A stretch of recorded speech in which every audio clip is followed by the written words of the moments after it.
behalf of Metro Health and Land Studio and the Cleveland Foundation, I'd like to welcome you to the launch of our Creative Fusion residency. This year's residency is focused in the Clark Fulton neighborhood and around the theme of the art of democracy. And we all know the impact the arts can bring, but one of those ways is it's also a means of inspiration and participation and civic engagement and in raising our individual and collective voices in and for our community. So we would like to thank the Cleveland Foundation and Metro West Community Development Organization for their support. And in the weeks and months to come, you're going to be hearing more from other Creative Fusion host organizations and more about events. And at the end of today's discussion, more from us about our project, Yard Signs of the Times in Clark Fulton. And we're eager to share that with you, which is a collaboration between Metro Health and Land Studio.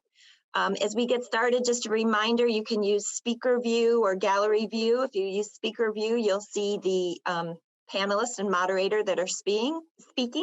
I can speak, or gallery view, so you can see everyone.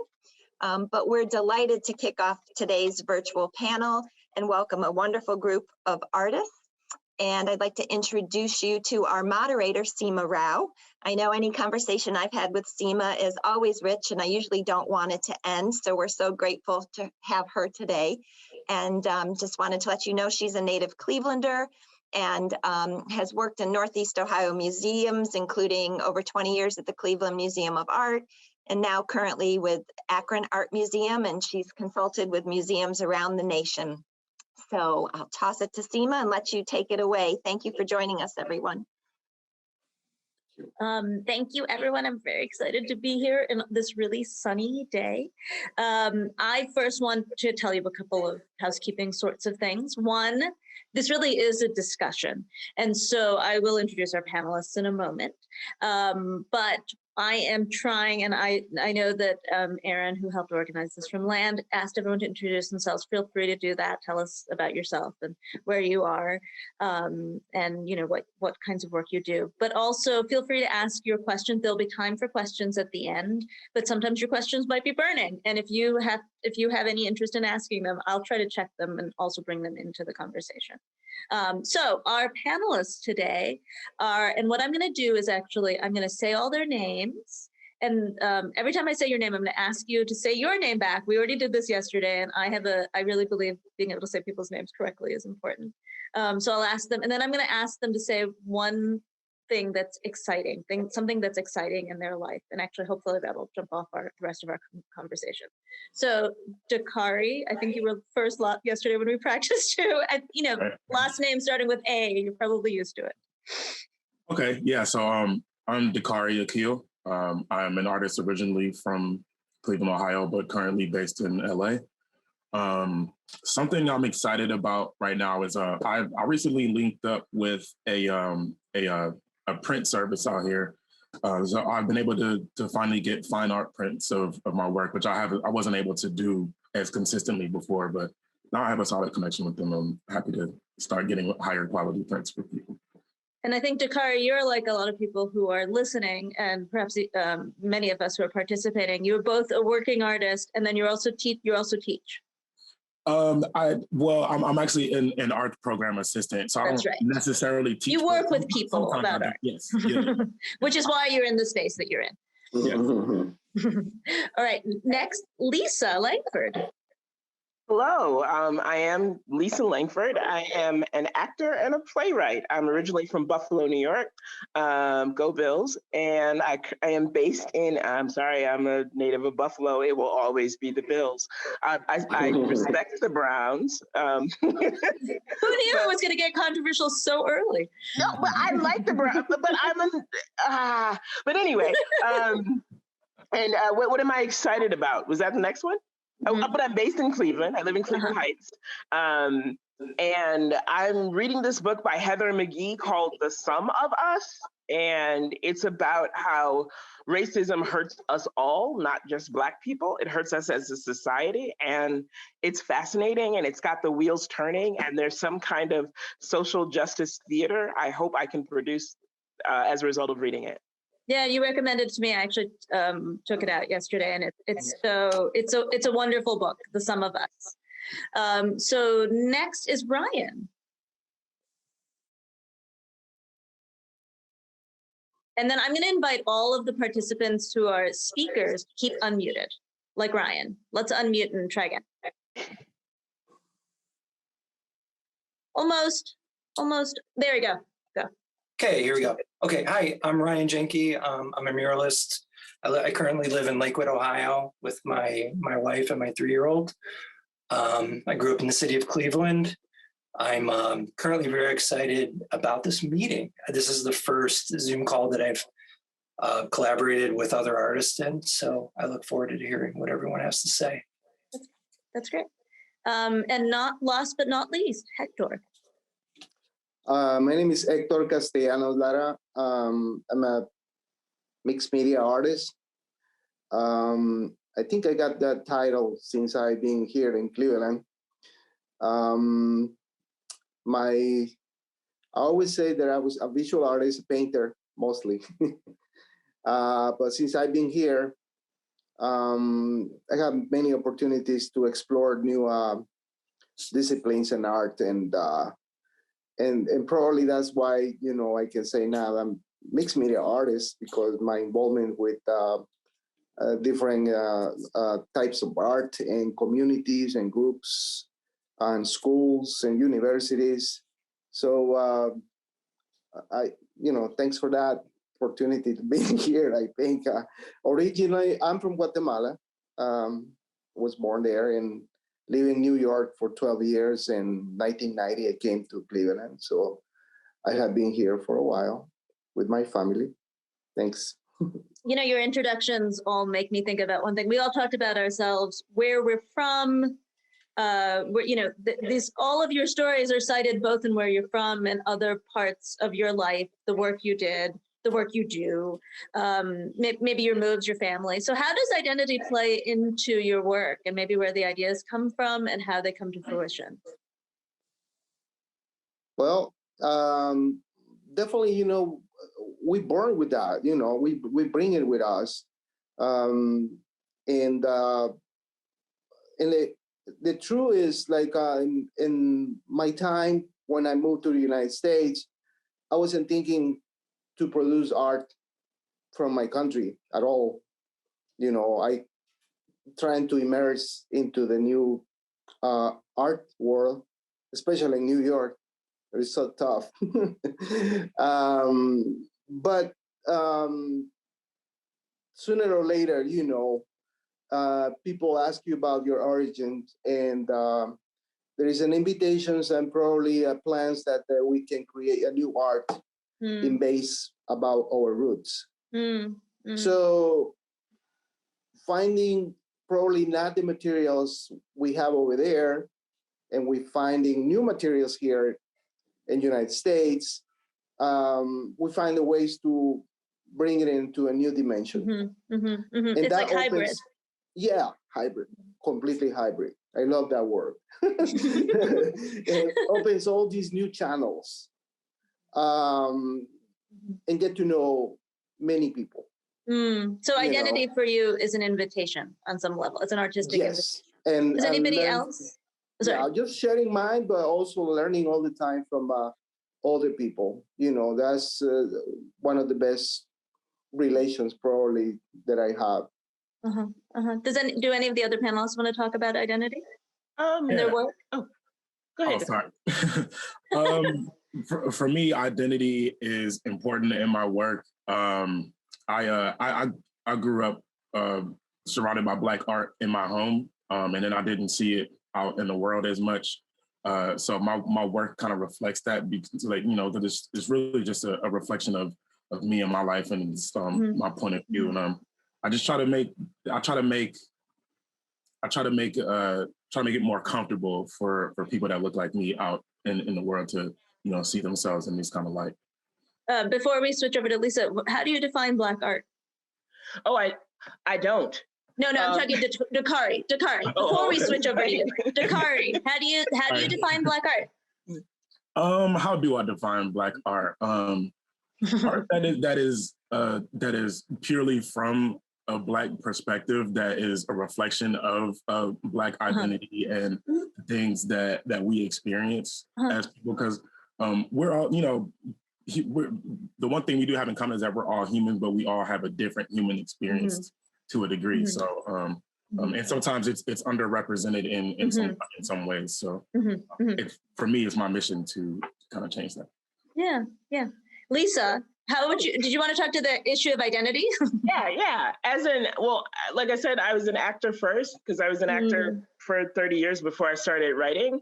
And I think my identity kind of, especially when you're younger, it's how people perceive you, especially as an actor. So it's like, am I going to be the ingenue? No, I'm a character actor. All right. So right there, my identity changes. And then I'm a Black woman. I'm a large Black woman. I'm a large, loud Black woman. So it's sort of like how people perceive me, even though like I'm really painfully shy, but most people don't know that about me. So I have this identity that comes from me when I go into a room trying to get a part. As a writer, and I think I mentioned this when we talked the other day, is like I was writing a play. I'm working on a new play now, and I was like, I don't have to talk about race. It's going to be about women and friendship, and I'm not talking about race. And then something racial happened, and I was like, oh, I'm going to be talking about race. So I think the theme of this play that I'm working on is, when is it about race and when isn't it about race? And even if there's like some sort of physical, like a shift, a lighting shift that shows like how much of a Black woman's day goes from being just about race to being about her humanity or her femininity or what have you. So it's actually, fighting against identity is actually helping me find a theme in my work. Interesting. Ryan, did you want to talk a little bit about identity? I do, and my perspective is a lot different because, I don't feel like my identity impacts my work in the same way that people who in our society are marginalized in a way that their race, their sexual orientation is an issue. And it's a real privilege for me, to have that experience and not to constantly have to focus on my identity. I mean, when I think of identity, I think of like ethnicity, and as an third or fourth generation American, that ethnicity that brought me here is no longer part of who I am. I'm an American now. I'm not a German. I'm not Irish. I'm not, I'm not British. So those are not things that I pull into my art. Like, I don't feel any real connection to the world, to Western Europe in the same way, and I don't feel like I have to constantly explain myself to people who are questioning who I am. So in terms of identity, I relate more to the culture that I grew up in, and the impact of popular culture and the art that I liked as a kid, comic books, movies, music. The subcultures that I've been a part of, all that kind of thing defines my identity. You said earlier too, you went to Cleveland Public Schools. All of us in the conversation have some connection to Cleveland. That's another part of your identity you had mentioned earlier. Yeah, it's true. It's, I went to Cleveland Public Schools in the 80s during a time of, school desegregation and busing. And, we were all thrown into this cauldron of, this sort of, this cultural overlap where we might not have experienced that otherwise. If that, whether or not anyone really agrees with whether or not, busing and desegregation worked in the school system, it's who I am now. I can't divorce my identity from that experience and all the relationships that were forged and all the influences I received because of that experience. It is a thing about Cleveland to me that is a privilege. It's a challenge in our city, but it's also a privilege that we can be with people who are different in so many different ways. You brought up a really important point, I think, Ryan, that the panelists who are marked as different have to connect with how people perceive their identity. You discussed it in your art. Do you think about how your viewers, consumers, people who look at your artistic output, do you think about what they perceive of it? Is that a focus when you're making, or where does making start? Wait, I'm not sure I understand that question. Where do you think about your viewer or your person who's consuming your artwork when you're? Well, since the work takes place in public, I mean, the viewer could be a 3-year-old kid, a 65-year-old male. I think the viewer just closes the loop. Like they need to, art doesn't exist in isolation. So it's kind of like a message in a bottle when you create public art. You just put it out there for everyone to respond to. Mm-hmm. Some people are indifferent, some people are active participants in it. It's the joy of putting things out into the world. Like you just don't know who you're going to affect. If I get an email from one person in one neighborhood where I've created a piece, I'm really stoked about that. Because it's like for everyone who's willing to reach out, there's hopefully 100 others who don't have the courage. I had the lucky thing of just coming in to talk to you guys. I didn't pick you, but I did know all of your work. And it is interesting to see you as humans when I've seen your work for so long and, read about you or whatever. And to see you as people, you put it out there for us to know and maybe never know you, which is both probably empowering, but also a little bit, maybe it's scary. I don't know. What about Lisa, Hector, and Dakarai? How do you feel about the person who's looking at your work? Thinking about your work? What do you think about them? Well, as a playwright, there are layers to what you put in, and there are certain things that I know Black people are going to get, and there's certain things that I know everybody's going to get, and then there are things that non-white people are going to get that white people are going to get, and then white people are going to get stuff. So for me, like when I sit in the audience and I hear laughter or I hear, an intake of air or whatever, as long as they're engaging with it, I'm happy. But I'm planning on different groups getting different things at different times. Mm-hmm. Mm-hmm. Mm-hmm. Mm-hmm. I think that with my work, one of my main goals is to make other Black people or just other people that are a minority feel seen, and make other people feel like they were educated in some kind of way. Or even vice versa. You know what I mean? I think like the main thing for me is like trying to communicate some kind of a feeling, or really, because I don't like to get too deep into my work like that. I usually like for the viewer to you create what the meaning is. Yeah. But at the end of the day, I do want it to be somewhat educational and just like communicate some sort of feeling. So if you don't have so much control over what they're thinking, it seems like you're all saying that. So can art be political? Is it political? Yeah, if it's intentional. With what you're doing is intentional, then yeah, absolutely. Is that something that you put into your work? Any of you put into sort of those ideas of democracy, politics, our moment? Honestly, I think the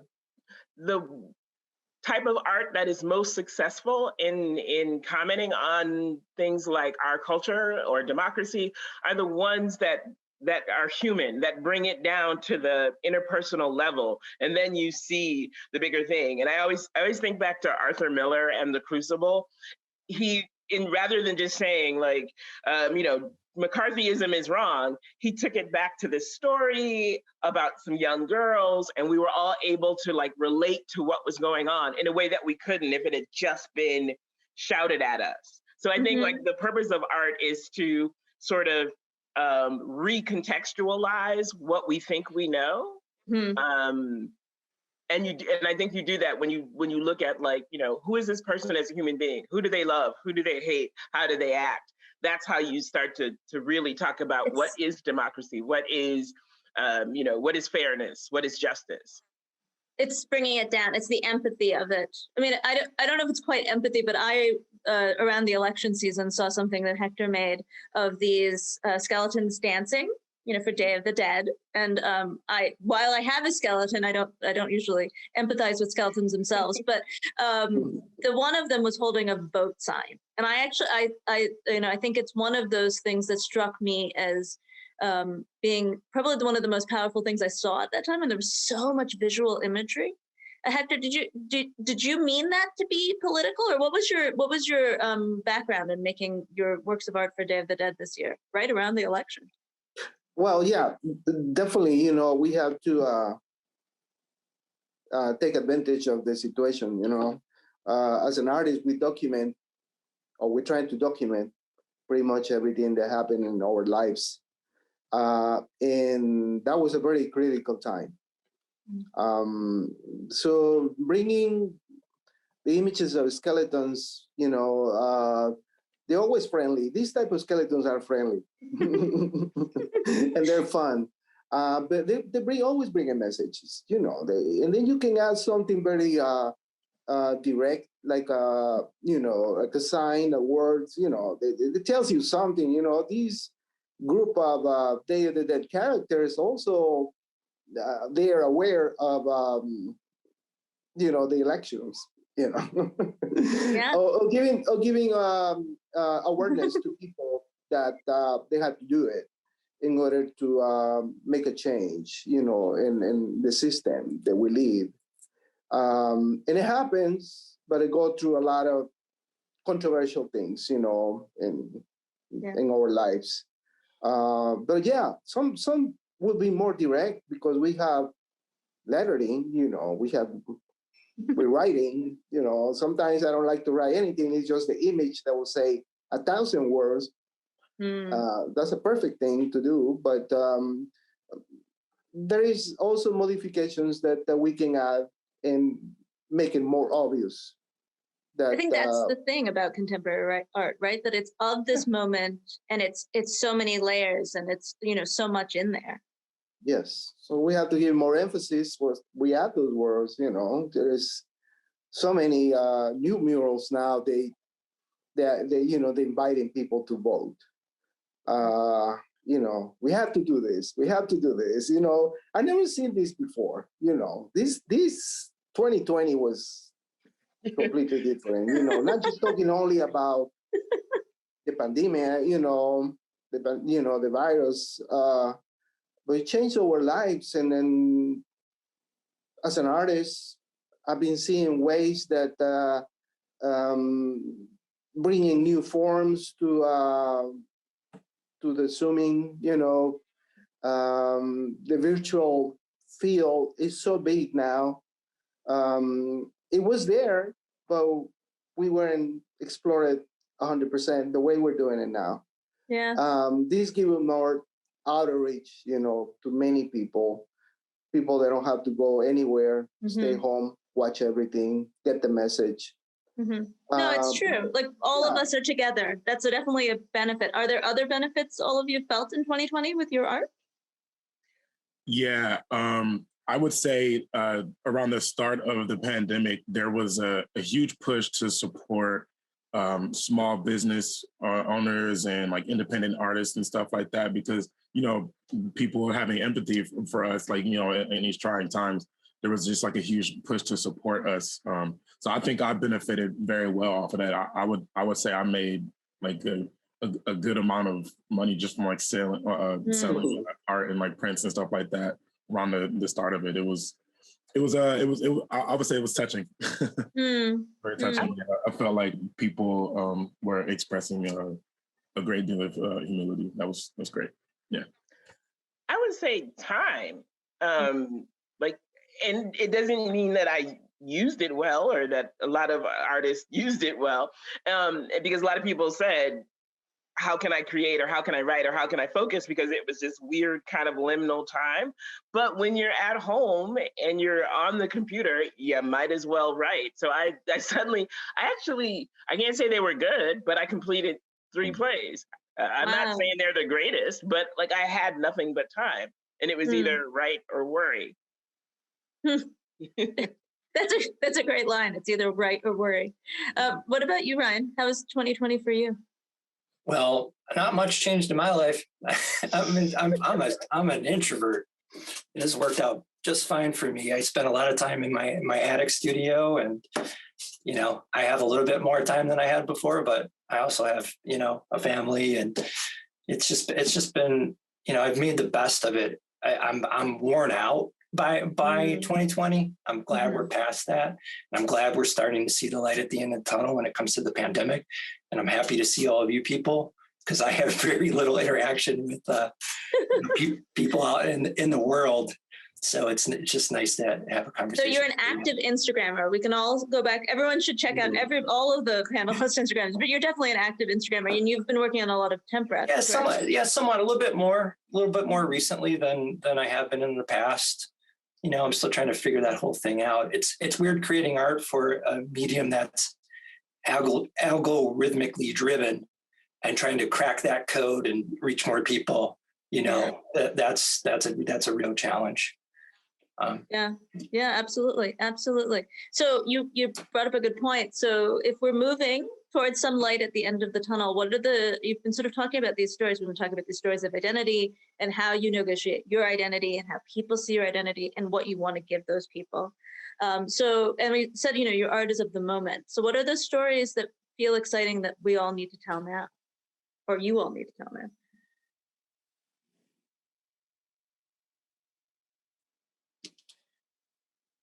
Are you asking? I'm sorry. Are you asking me? All of you. Oh. I feel like we're all. I'm a terrible moderator, apparently. I feel like for artists, we've all gone into hibernation, and we're emerging from, the pandemic hibernation period of our lives, and hopefully, the efforts that we've put into our craft start to show. You asked that question again. I'm sorry. Yeah, what are some of the big stories you want to tell now that we're moving out of the pandemic and into something else? Hopefully. I don't know if I've jinxed it. I don't know, actually. Yeah, that's a good point. But it is interesting. You brought up yesterday when we were pre-talking that we are actually at a very interesting cusp, right? The vaccine hasn't happened. We don't know what's next. Yeah. So what are some of the kinds of things that you're looking at to try to think of your next stories? Where do you get your ideas? I'm drawn to history, recent history, distant history, because I don't think we know it. We know this is just, I don't know, I'm making this up, but I think we live in a culture where we don't pass down anymore. There used to be something about sitting at the dinner table with your mom or whatever, just listening to stories of their lives. And now everybody's online. The culture is incredibly youth focused, and it's very fleeting. It's something that you put up and then it's gone the next day. So you don't get this sense of history. And now I am less than a month away from turning 55. And I'm seeing young people relive the history or learn about the history that I lived through. And I understand how people receive history, how they carry it, and how it affects what they do now. And if there's an absence of knowledge about that history, sometimes we're seeing the results of that. We're seeing, I think, especially the attack on the Capitol. Yeah. I think that was a result when people are going how did this happen? This is not America. And it's are you familiar with America? This is very much America. And I was a history major, and when the pandemic hit, I was about to go back to school to get a master's in history. And there were 5 things that I could point to in the Reconstruction that is, trying to quote unquote take back the country because of perceived threat by Black and brown people. And that's all throughout our history. And so the Reconstruction after the Civil War, I should say. Yes. Right. And so for people to be stunned at what was happening shows a willful ignorance of American history. And I think for me, that's something that no matter how hard I try, it always sneaks into what I write about. Does anybody else want to speak to this? Dakarai was about to say something at the same time. No, I wasn't, because I really don't know. Sorry. I love that. It's a good line. That's a good line. You know, Ryan, you brought up something. You were talking about a sighted mural in Gordon Square. I think this sort of idea keeps coming up, but it's important that history is right now, and it will only be right now if you don't bring it up. You were talking about a mural that you had researched. Yeah. I was speaking about a mural in Gordon Square. What I typically like to do is to find some visual resources about the neighborhoods that I work in. The library is a phenomenal resource, the main library in downtown Cleveland. They have a great photograph collection, and I like to go through that and see if there are any visual cues that I can pick up on and kind of understand what businesses existed in the neighborhood, what other cultural assets the neighborhood maybe has had over time, and to pull some of those influences into my work. And in that way, the work itself is connected to the place where it lives, and then it can potentially reach a community that lives in a neighborhood and understands that history. I mean, in a very, hopefully, poetic way, for lack of a better word. Just it kind of gives people like an Easter egg to look for in the work. That is. And has anybody found the ones in the Gordon? Yeah. I had an email exchange last year with a gentleman who responded to that piece because he's lived his whole life in that neighborhood, and he picked up on some of the cues. So that was really exciting for me. So, like I said before, it's like a message in a bottle. You just don't know who you're reaching unless you have those conversations with people. It's a good segue to everybody else in this room. So I've gotten to ask them a lot of questions, but are there other questions people might want to ask? You are welcome to type them, or if you want to just mute yourself to do it. I think I can see all of you. Yes, I can see all of you.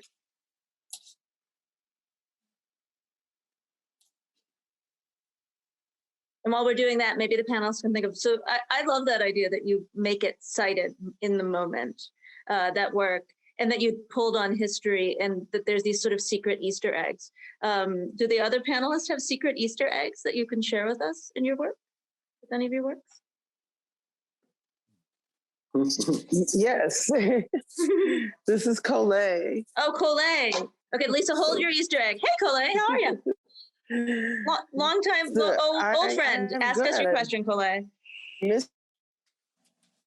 Separated or together apart. I know, together apart. Hello, friend. Ask us your question.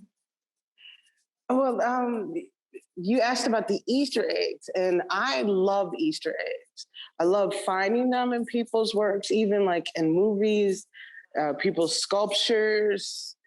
That one little thing, like who was it that was talking about the playwright? She was talking about how there are lines from movies that, okay, the white people are going to get this, the black people are going to get this.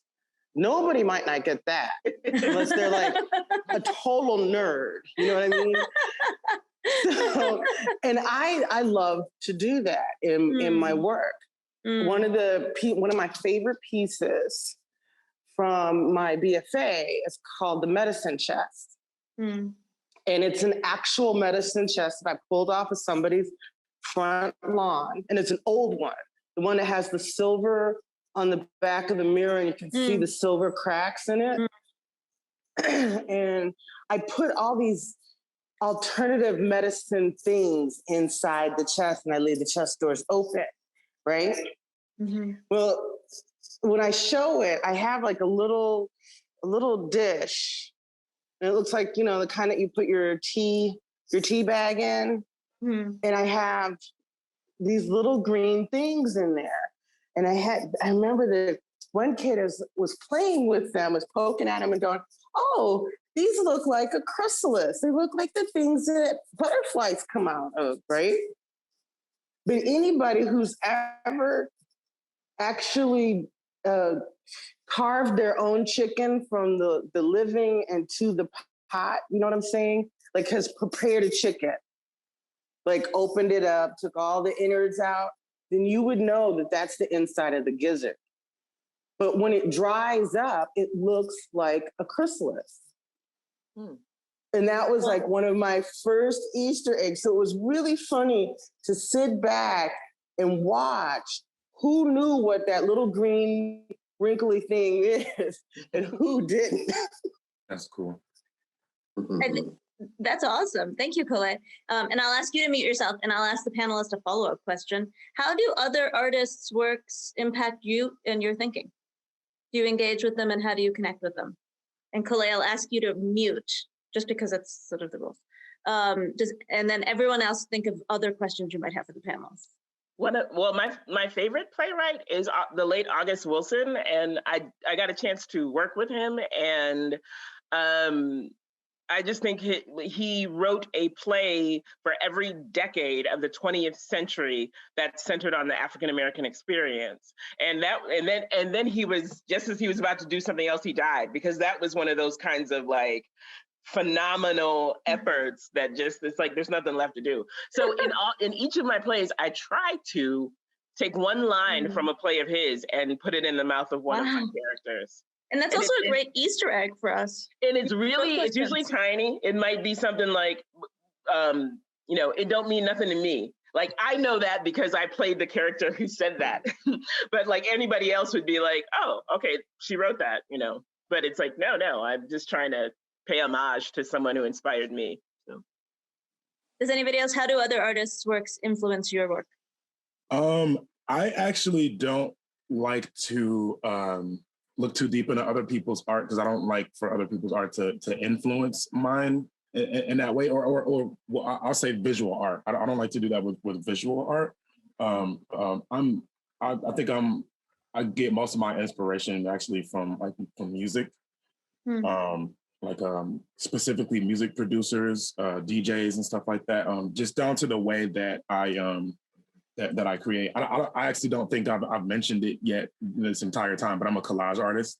I feel like the way that I go about making collages is very similar to the way that DJs and music producers sample music, to where they, down to going digging for records to, pull a sample from or something like that. I do the exact same thing with like magazines or photos and stuff like that. I have a huge collection of all that stuff, and that goes into it. And I have to put out a shout out, because you're going to have a great video at the Akron Art Museum's on your process this week on our Instagram TV.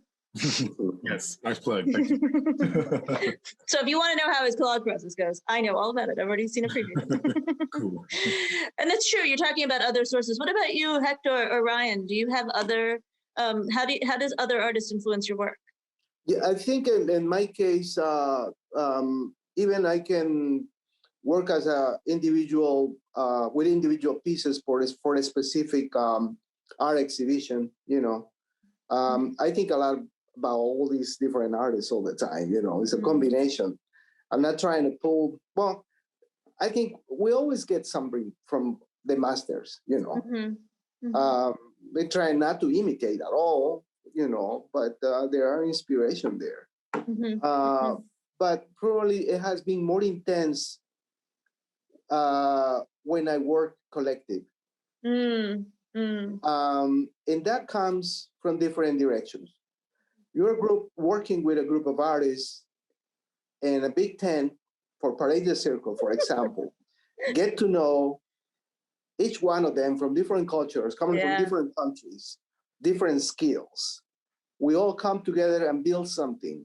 I don't know what I will build. I got some ideas, but transform. Everything is transforming, evolving into something more beautiful. But it's like taking from the energy from the entire room. That's a big inspiration for me, because I admire each one of them to be part of my creativity when I'm working on. In the after, I recommend everybody goes. My favorite Parade the Circle experience is always the night before in the tent on that Friday night. It's a little bit like a pot boiler, but there are some tears. But it is a beautiful time to see everybody working and finishing up.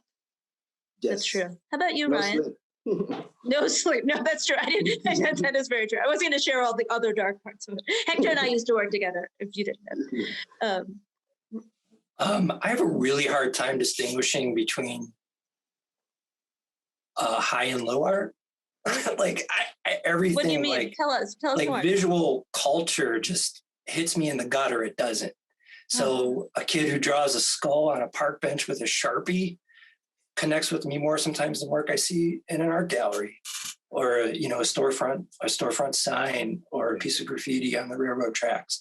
All that stuff is like the cumulative effect of what what inspires. It's always about what hits me in the gut. Whereas I feel like what comes out of me is really analytical and kind of tight and anal, and but the stuff I like is really loose and feels really gestural, and it's not necessarily related to what I create. Mm-hmm.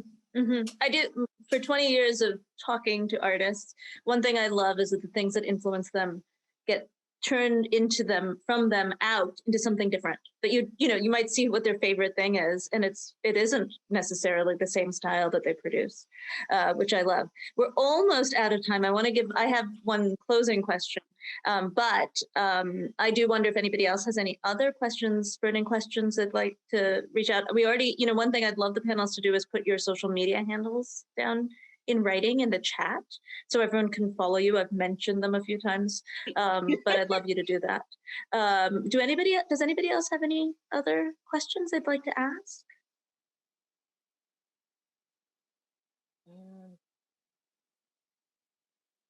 Just curious, do you guys have any, I'm always excited to hear like upcoming projects that you guys have for this year, especially because it felt like so exciting that we got to 2021. And if you have any plans for this year, anything exciting? Yeah, I do actually. Every couple of years or so, I put out a book of my my collages, and it'll be a collection of the art I've made over the past couple of years. The last one I put out was in the beginning of 2019. So now it's time for me to put out my third book. So I'm working on that right now. I'm just starting to build that. Dakarai, how do you make your work available for purchase? On my website. I guess I should put that in my. That's right. This is the pitch time, and anybody else who's in the room who wants to pitch their art, feel free to put it in there, in the chat. I think talking about the 2020, and the time that we have been inside our homes, creating, thinking, or organizing things, and throw away a lot of stuff that we don't need anymore.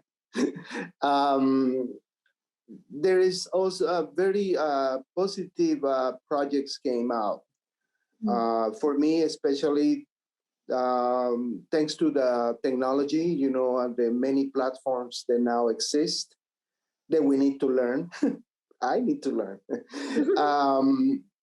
I was able to participate in November in a convention in Guatemala from here for 2 hours class that I was able to teach to the teachers in Guatemala. There were like around 600 of them online.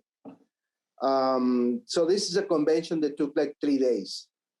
But thanks to the way we are living here, everybody's doing virtual, so each one of them got in through the platforms, all the instructions, and there was an invitation to different artists and people that works in theater and music in South America also. So we were a group of 12 instructors coming from different places. I was the only one from the United States. So I never had contact with my country since I left. So this actually expand the world back to my home. Wonderful. Wow. Yeah, so that's what's happening, and then there is a new project coming, and that's in July, and it's coming from Spain.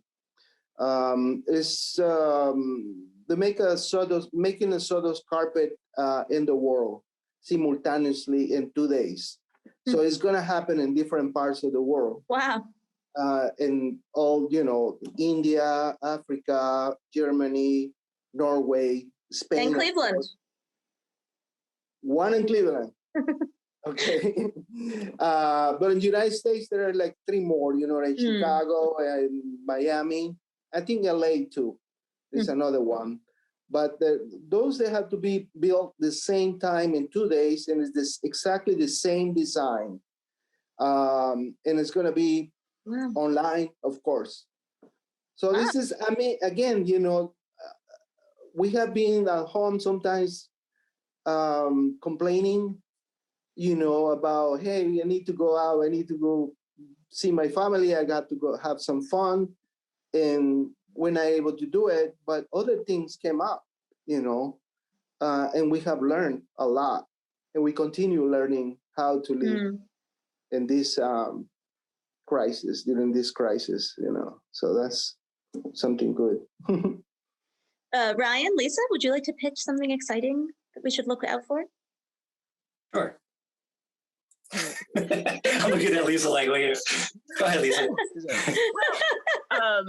Well, one thing I'm working with Linda. Can I say it?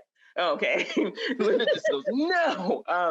We're working with this theater group from the Netherlands, and it's called 10 Children, and it's looking at child poverty around the world. And I think it's in South Africa, Venezuela, and unfortunately in the U.S., Cleveland has a very high rate of child poverty, and looking at its causes and how we can discuss it in a theatrical way. It goes back to what you were saying earlier about a lot of the biggest issues probably are most understandable through art when you make it something specific. Ryan, pitch time. Right at the beginning of this Zoom call, I received a rejection notice for a public art project, which is, my wife and I celebrate our rejections as much as we celebrate our. It's part of being an artist. It's part of being in the human existence, but for an artist. So when you say when you do public art, you do a proposal, right? And the proposal oftentimes. But a big project coming up for me is in spring/summer. It's a park here in Lakewood called Wigger Park that went under a renovation last year, and I'll be doing a mural on the ground, a pathway that travels to the north and south, through the north and south borders of the park. It's a brand new process, brand new type of paint. It's about 5,000 square feet, which is gigantic, and it's scary and exciting and a huge challenge. So I'm looking forward to that. I love that. Scary and exciting. And then people get to interact with it, right? Yeah, they get to walk on it and do whatever they do. Dance on it. Yeah. Perform on it. Well, that's wonderful. So I wanted to end with, I think we have 2-3 more minutes. We're all here in conversation for a project where people get to put art up in their lawns, right? So what is one thing that when you're picking out something that you want to consume in terms of art, what's something that you look for? Affordability. Well, that's good. They've got that. We've got it. Metro solved that problem. What else? Color. Color. Good. Anybody can answer, but certainly a panelist.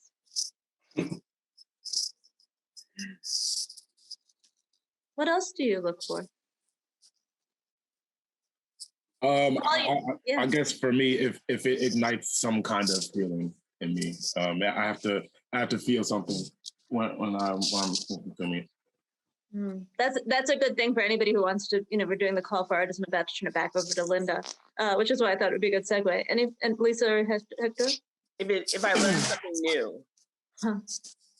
Like something that something I didn't know anything about. I just watched a show called It's a Sin on HBO Max, and it's about gay life in London in the 1980s at the start of the AIDS crisis. And I had no idea what that looked like from a non-American focused point of view. So I just like things where I'm like, oh, I never thought about it that way, or I didn't know that. So. I do love that when art breaks my brain.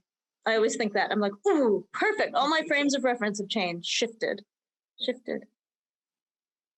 I think, and that I think that's a good place to end. Thank you very much for the conversation. I encourage everybody who's in this room right now, or virtual room right now, to go check all of the links that people have put in there. Thank you for everyone who put in their links. And thank you to the panelists. And I'll turn it over to Linda. Thank you. Thanks. Thank you. Thank you. Thank you so much, everyone. And actually, I'm going to give it one more toss to Aaron Guido from Land Studio, who's going to tell us a little bit more about Yard Signs of the Times. Yeah, so yeah, they can't thank Seema and all the panelists. Thank you so much. I could listen to you guys talk forever. Thanks also to all the participants that joined us. So this is kind of a conversation to kick off the Creative Fusion project that we're doing in Clark Fulton in collaboration with Metro Health and Metro West. Susie, thanks for being here too. And so we have a call for artists out right now, and it's a little different than our normal call for artists because it's actually an art.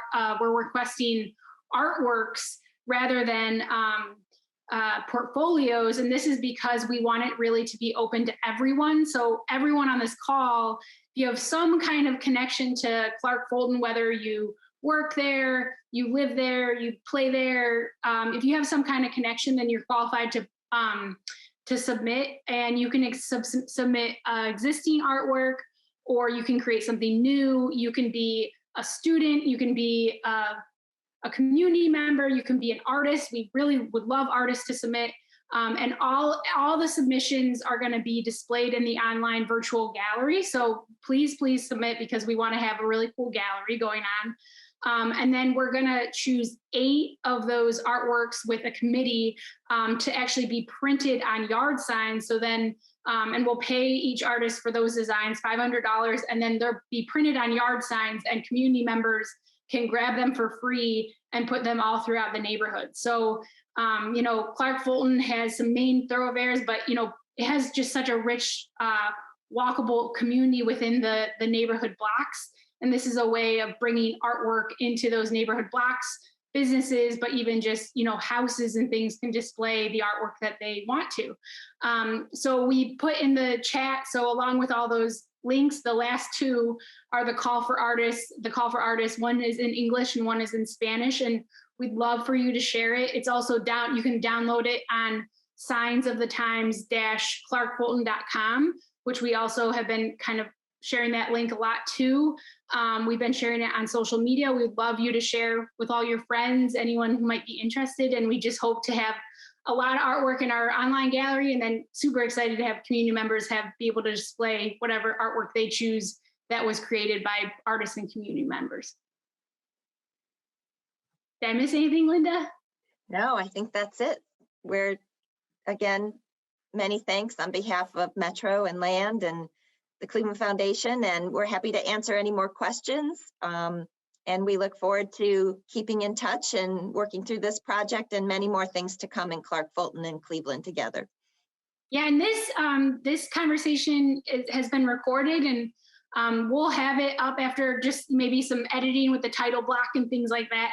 We'll have it up on that same website, signsofthetimes-clarkfulton.com. So if you want to come back to it or share it with anyone, it'll be up there pretty soon.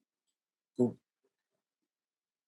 Thank you so much, everyone. Seema, panelists, our online community. For coming. Have a great day. Goodbye. All right. Take care, everyone.